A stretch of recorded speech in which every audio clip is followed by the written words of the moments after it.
Hello, you wonderful people. Today I have a special video for you. Well, I say it pretty often, but I feel like today it's really the case. First of all, I got a beautiful package a few weeks or even months ago with this palette.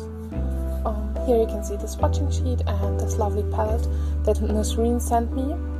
It's the Sennelier watercolor paints that I get to try out. I have never used the Sennelier paints apart from one pan of indigo that I got from another friend.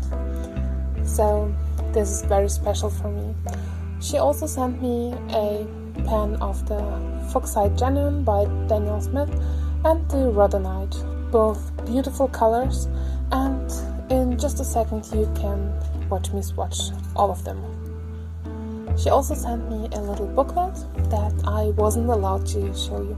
I hope she will make a video on that sometime, because it was very cleverly made and I would like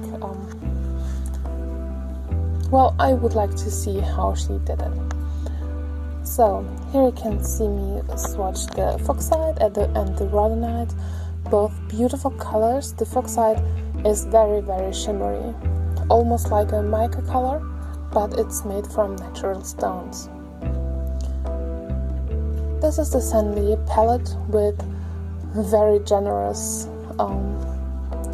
dots, or with a very generous amount of paint in them. And these are the swatches I made from that. If you like the swatching sheet, I can link it down below. You can download it for free on my blog.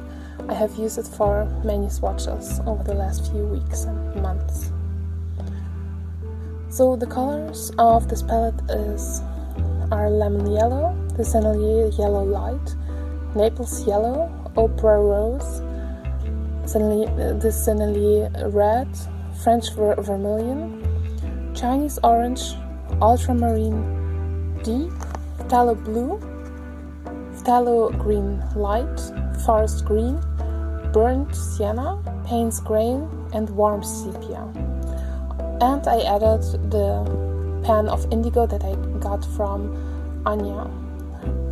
I will link both of the channels of these wonderful ladies down below, but of course I thank Nasreen a lot for this wonderful gift that she sent to me. Of course, I wanted to use these paints for painting, to try them out properly. I painted on the LanaGoesArt watercolor paper that is made of 100% cotton. It's actually made by Hanemühle, and it's just wonderful to use, just so you know. And I painted a firefly. There's a pretty romantic story that I connect with fireflies. I haven't seen any in real life until a few years ago. And just yesterday I saw another one when I was out on a late night walk with Dante and my partner. So there was one single firefly here close by where we have our usual walks. It was pretty late already, and well, but the first time when I saw fireflies, it was with my partner as well. Back then it was the wedding of his sister, and where she celebrated was like in a smaller town. It was a very nice restaurant with a beautiful party, great music, and we being ourselves, we had a little break from everything. It was the first time of me meeting his family. So when the party was already going on and was close to midnight, we left the party for a bit and had a little walk together. And there were like hundreds of fireflies, and it was just so beautiful, and it was the first time for me seeing fireflies ever. In the distance we could hear the music from the party. It was the song Que sera sera, and we danced in the fields there. Like there was nothing around this location or around this restaurant, and we were all alone with music and these fireflies, and I just loved this moment. Of course, fireflies aren't the most beautiful bugs to look at, especially when it's daylight, but still I connect very beautiful memories with them, and that's what I wanted to share with you too. So having shared the reason why I painted a bug today, I can talk a little bit more about these paints. First of all, in general, I like them very much. They mix into beautiful colors. They're wet very easily. They are nice and shiny and stay pretty wet in the palette. That's what I like. They're very nice to use and have wonderful colors. The color selection in this palette may be a little bit unusual, but it works very well, at least for me. And I even used Opera Rose on this painting. It was the first time ever for me using Opera Rose at all. What I know is that Sennelier uses like brighteners, but painting on white you don't really see it. It doesn't make the paints worse or better than any other paints.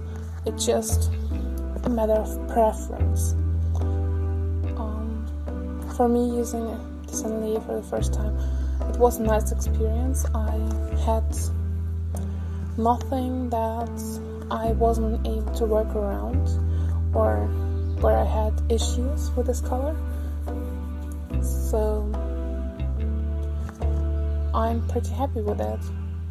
Also, the colors that were supposed to be granulating were granulating, and that added just a little bit to my painting, because I feel like the granulation of paints always adds to the texture of the subject that is being painted. Of course, if you want that.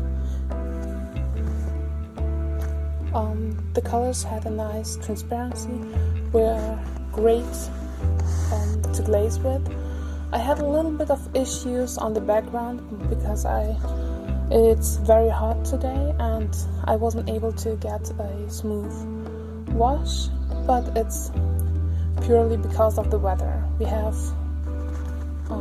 almost 30 degrees Celsius. It's not super hot, but it's also a little bit difficult to paint wet washes. So in the end, I used some of the Winsor Newton ink to add some white details and some of the paint spray for the shadows of the bug. As you can see, the head looks pretty transparent. That's what fireflies look. Apparently, I had to look up some reference photos. And I feel like the paint did it really well. You can see me glazing, and all of the colors just performed wonderfully. That sounds a little like an advertisement. It's not supposed to be like that. I was just curious to try these paints out, and I'm very glad to have been given this opportunity by Nasreen. Thank you very much. I hope you all enjoyed this little story, and the firefly I painted. Here are a little bit of the unmasking.